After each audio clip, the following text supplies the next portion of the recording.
What is up, my Watt movie realists? Once again, I am Matt, and I am back for another real review. Today's review is a little bit different because it's a movie you can watch right now, today, after you watch this, even if you want. But before we get into that, just a few quick bits of housekeeping. As always, check out our sister channel, Watt Gaming, that is run by one of our partners, Taylor Cleek. He does a fantastic job. That's where all of our Twitch streams go to live in the post-stream world. So you can go check out those video on demands of those streams there. Also, this Friday, I owe you guys an episode or two of Views from Metropolis. This Friday is Smallville Season 5 with special guest Eli McKegg. That's right. I was able to finally get a guest on for Smallville. Gotta love it. And then, of course, you got an episode coming next week as well. Lastly, if you haven't already, check out the review for Your Friendly Neighborhood Spider-Man that I did with none other than Bite-Size Breakdown's own Amaru Moses. So be sure to go check those out. But without further ado, let's get into You're Cordially Invited. So, this film is a comedy and, to a certain extent, a rom-com of sorts that takes, well, it's essentially kind of Wedding Planner Wars. I think of the film Bride Wars when I saw the trailer for this, because that was a film about two best friends who planned their wedding on the same day. Well, this is two families who accidentally plan their wedding for the same venue. And you have the father of one bride and the sister of another bride trying to make sure these weddings go off without a hitch. I do got to say, it has a really stellar supporting cast. I'm a big Jimmy Totaro fan.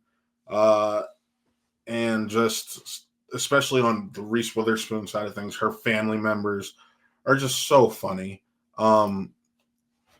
You have the likes of Jack McBrayer as a part of it. Rory Scovel, who I love, Rory Scovel is a part of it. And then Celia Weston, just a nice little well-known, you know their faces, not their names type crew. And Geraldine Vishwanathan, who plays Will Ferrell's daughter, Jenny, is fun, and she's going to be in Thunderbolts coming up, so be sure to check that out when that comes around. But it's an overall okay movie. You can see why this went straight to streaming. I saw it in theaters. I was lucky enough to see it that way. And I'll be honest up front, never been a big Will Ferrell guy. His comedy is your mileage may vary with me. And it sucks because I've always wanted to like him. I've liked him in certain roles, and I hope I get more of that. And right, this one's kind of mixed. There's stuff I love about him in this, stuff I don't love about him in this. And ultimately, it's the story about two lonely people who the last people in their lives are getting married, and they have to come to terms with that.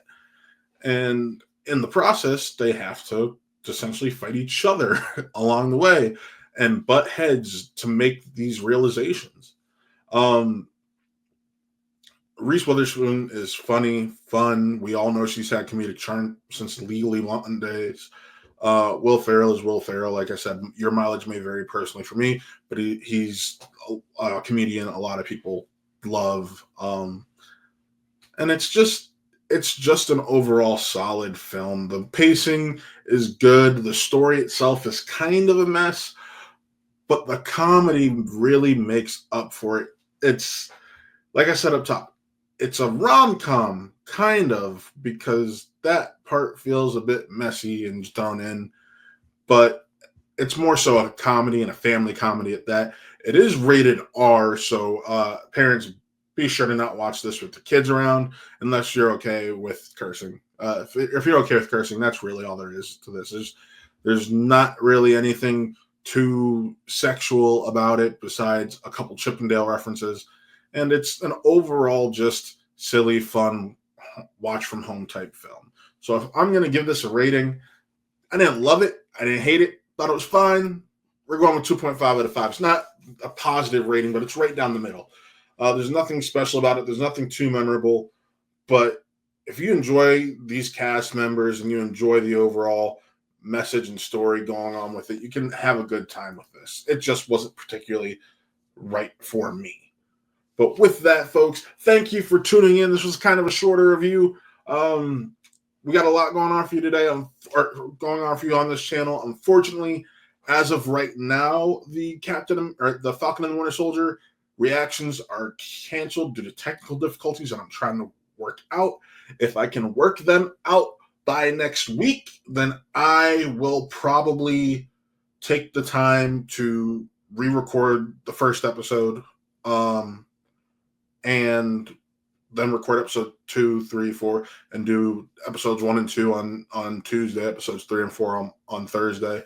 Then we'll finish with the last 2 episodes. I'll make sure I'll double up on all of them, and we'll finish with the last 2 episodes on Tuesday the following week. But with that, folks, signing off, I am Matt. This was another Real Review, and we'll see you next time.